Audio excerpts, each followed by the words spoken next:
जिनके पाप बहुत होते हैं उनको भगवान शिव की पूजा में मन नहीं लगता है, वो भटकते रहते हैं, परेशान रहते हैं। और हमारी सबसे बड़ी प्रॉब्लम पता है क्या है? हम एक दूसरे को सबसे ज्यादा पापी बनाते हैं। हम कहते हैं वो व्यक्ति पापी, हम कहते हैं वो व्यक्ति पापी है। अपने पाप हम नहीं देखते, लेकिन दूसरे के पाप हम जरूर देखते हैं। पाप का बड़ा गहरा प्रभाव है। एक शिव भक्त राजा था, राजा रानी दोनों ही शिव भक्त थे। उनके यहाँ पर तोता और मैना दोनों साथ में रहा करते थे।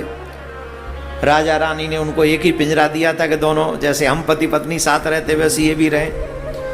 तो देखो पति पत्नी में कितने दिन प्यार रहता है ये तो आप समझते ही हो। समय के बाद थोड़ी सी लड़ाई बढ़ाई भी शुरू हो जाती है। एक दिन मैना बोली, ए तोता, बोले हाँ। बोले मैंने देख लिया है ये पुरुष लोग बड़े पापी होते हैं, ये बड़े धोखेबाज होते हैं। पुरुष लोग बड़े पापी होते हैं, धोखेबाज होते हैं, अवसर पाने पर ये कुछ भी कर सकते हैं, इनसे बड़ा पापी कोई नहीं। किसने कहा? मैना ने। तोता बोला तू रिंदे,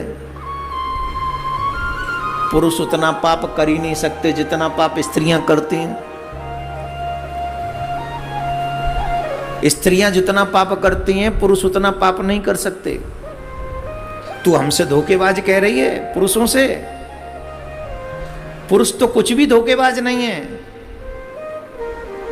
जितनी धोखेबाज स्त्रियां होती हैं ये पापनी होती हैं, ये किसी का भी हत्या कर देने वाली होती हैं।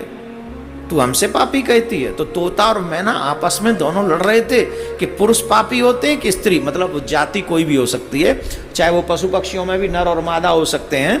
तो वो कह रही थी पुरुष पापी होते। मैना ने कहा, तोता ने कहा नहीं, स्त्री ज्यादा पापी होती है। आप अपना अपना दिमाग लगाओ, देवियां दिमाग लगाओ कि पुरुष कितने पापी होते हैं, और जितने देवता मुझे सुन रहे हैं जरा कृपा करके लिखो कि कौन ज्यादा पापी होता है। लिखो, जल्दी लिखो। राजा ने पूछा, भाई तुम दोनों क्यों लड़ रहे हो, किस बात पे विवाद है? मैना ने कहा ये मानता नहीं, पुरुष पापी होते हैं, स्त्रियों से ज्यादा बड़े पापी पुरुष होते हैं। तोता से पूछा तुझे क्या प्रॉब्लम है? बोले साहब मैं कैसे मान जाऊं, स्त्रियां ज्यादा बड़ी पापी होती हैं। तो राजा ने कहा एक काम करो, दोनों अपनी विचार बताओ, किस बिहाफ पे, कोई रीजन भी तो होगा। बोले हाँ है रीजन। बोले पहले तो मैना तुम सुनाओ। तो मैना ने बताना प्रारंभ किया। एक सेठ जी थे, सेठ जी का एक बेटा था, बेटा बिगड़ा हुआ था। एक सेठ जी थे, अच्छे खासे धनवान थे, लेकिन बेटा बिगड़ा हुआ था। बेटे की वजह से सेठ जी का देहांत हो गया। सोच सोच के वो जुआ इत्यादि सब खेलता था। पिताजी के मरने के बाद पहले तो थोड़ा थोड़ा खेलता था, पिताजी मर गए तो अब तो फ्री हो गया, सब कुछ उसी का फ्री एंड हो गया ना। तो जाके एक दिन सारा कुछ दाप पे लगा दिया और सारा कुछ हार गया।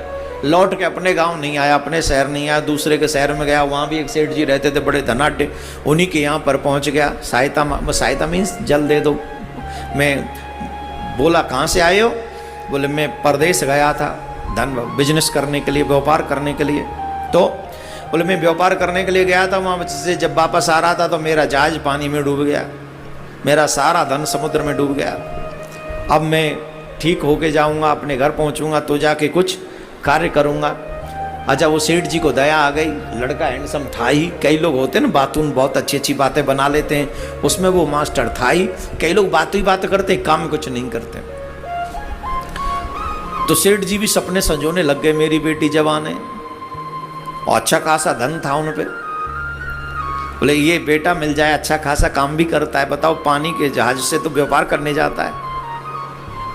तो बात करी, बेटा तू हमारे बेटी को देख ले, पसंद हो तो ब्याह कर ले। बिल्कुल, वहाँ को तुम सब कुछ लूटी गए हो, वो तो तैयार डोल लो। चल बोले हाँ ठीक है विवाह कर लेते हैं। विवाह कर लिया। विवाह कर लिया तो अपनी बेटी के साथ खूब दहेज देकर अपने दामाद को विदा किया। और इसको तो विवाह करना ही नहीं था, इसको तो सिर्फ धन के चक्कर में इसने विवाह किया था। तो जितना भी दहेज दिया था और जो गहने बहने देवी ने पहने हुए थे, उन्होंने उससे कहने लगा देवी सुनो, हम जंगल में होके जा रहे हैं और इस जंगल में होके जा रहे हैं तो पता नहीं कब कौन कैसा चोर लुटेरा यहाँ पर आ जाए, इसलिए तुम एक काम करो, ये गहने उतार के हमको दे दो, हम कमर में बांध लेते हैं। अब बेचारी पत्नी अपने पति पे विश्वास न करे तो किस पे करे।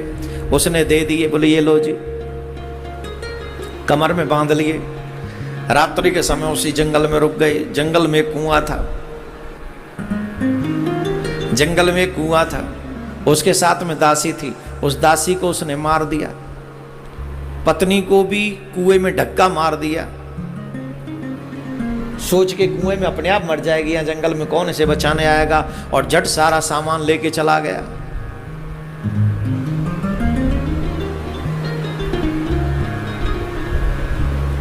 ये बेचारी रोती रही कुआं में, रोती रही रोती रही रोती रही, आवाज लगाने लगी, मरी नहीं।